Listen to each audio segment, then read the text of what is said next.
Welcome to another exciting and learning sessions of mathematics.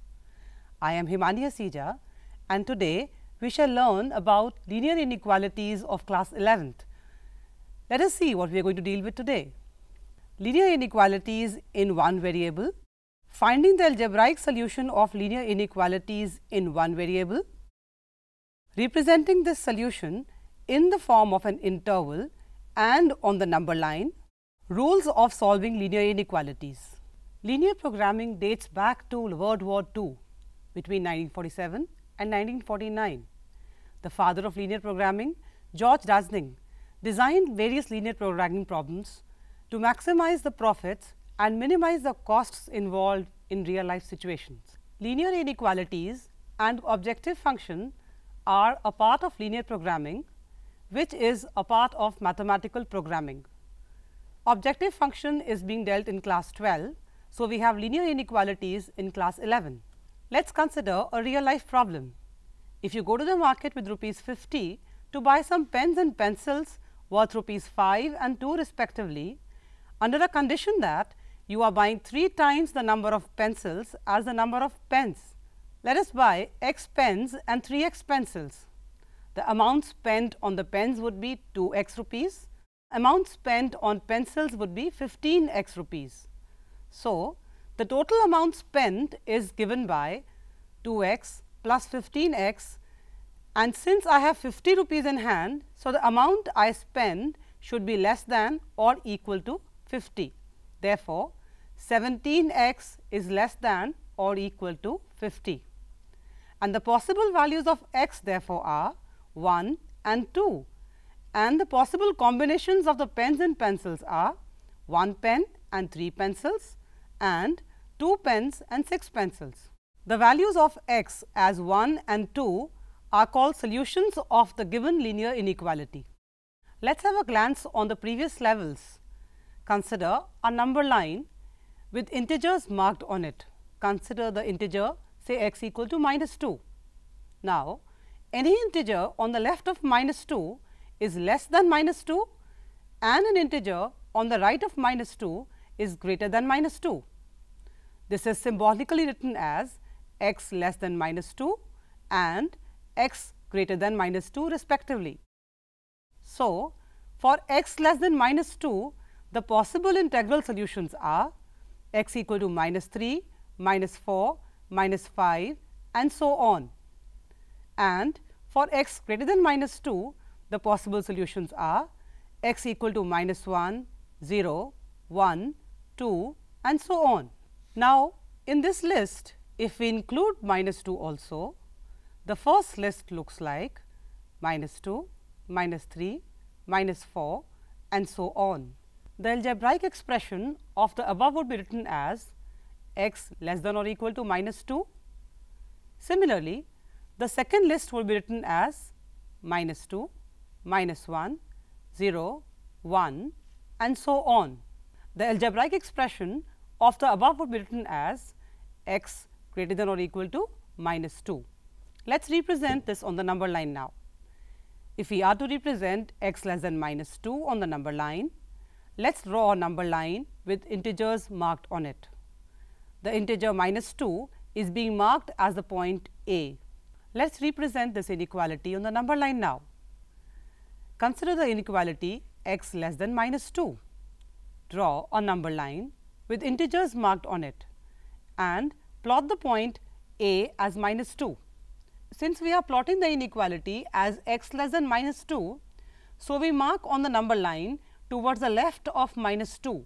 Since we have a strict inequality as x less than -2, we put a hollow circle at the point A, depicting that the point -2 is not included in my solution. In a similar manner, x less than or equal to -2 would be marked on the left of the number line and the point A here would be marked with a colored circle. The colored point A or the colored circle A depicts that the inequality is with equality, hence x less than or equal to -2. In a similar manner, the inequality x greater than minus 2 and x greater than or equal to minus 2 is marked. Since we are marking the inequality x greater than minus 2, we have a hollow circle at the point A and we mark the region on the number line which is on the right hand side of A. In a similar manner, x greater than or equal to minus 2 will have a colored circle at the point A and the inequality would be marked on the right hand side of the point A. We have represented an inequality on the number line. Let us see how intervals on a number line would be represented. A comma B with a rectangular bracket is read as a closed interval and includes the points A and B. Therefore, A and B are included in the list of solutions.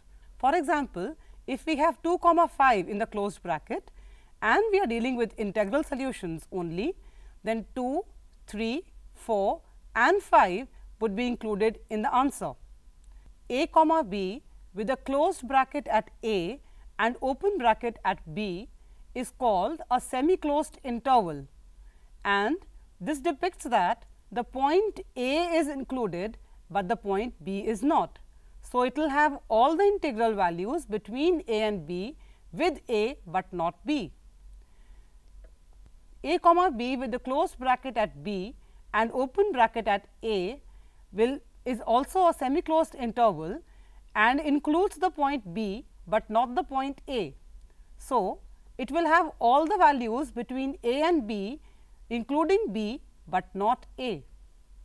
With round brackets A comma B or open brackets A comma B is called an open interval. This includes all the points between A and B, but not the points A and B. So, 2 comma 5 with an open bracket or a round bracket would include the integers 3 and 4, but not 2 and 5. Minus infinity to A is an open interval again with an open bracket at A and open bracket at minus infinity. Note here that minus infinity or plus infinity, wherever taken, will always have an open bracket and never a closed bracket, as one can never reach minus infinity or plus infinity. So, minus infinity A is an open interval depicted as all the values which are less than A. A comma infinity with a open bracket depicts an open interval again with all the values which are more than A. In a similar manner, minus infinity A now has a closed bracket at A and an open bracket at minus infinity, is a semi-closed interval and is depicted as all the values x which are less than or equal to A.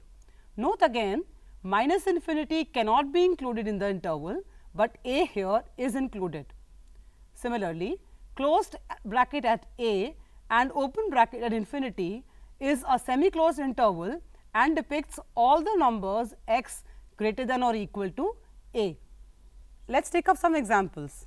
Find the integers in the interval 2 comma 8 with closed brackets. The integers are 2, 3, 4, 5, 6, 7 and 8. Integers in the interval closed bracket 2 open bracket 8 are 2, 3, 4, 5, 6 and 7. Similarly, integers in the interval 2 comma 8 open bracket 2 and close bracket at 8 are 3, 4, 5, 6, 7 and 8. Integers in the open interval 2 comma 8 are 3, 4, 5, 6 and 7. Now, let us solve the inequality minus 2 less than x less than 5 graphically. This inequality would mean minus 2 is less than x and x is greater than 5. Since we are dealing with these two inequalities together, we will take the common solution of the two inequalities. Let us plot them on the number line and select the common solution as the answer. We have already talked about the plotting of the inequality x greater than minus 2 and the plotting of inequality x less than 5. Let's plot these two inequalities separately on the number line. For x greater than minus 2, the graph of the inequality would look like this, and for x less than 5, the graph of the inequality on the number line would look like this. Now, since we have to look for a common solution for minus 2 less than x less than 5, we have to find the region which is common to both the figures. The region common to both the figures would lie between minus 2 and 5 and would look like this. Let us summarize what we have learned today. The importance of linear inequations in one variable in real life problems, solution of a linear inequality in one variable, representation of solution of linear inequality on the number line, types of intervals, and finding common solutions to given set of linear inequalities. We will meet you in the next episode with more real life problems in linear equations in one variable, the rules to solve the linear inequalities, real life applications of linear inequalities in two variables, and solving these linear inequalities in two variables graphically. So, till then, goodbye.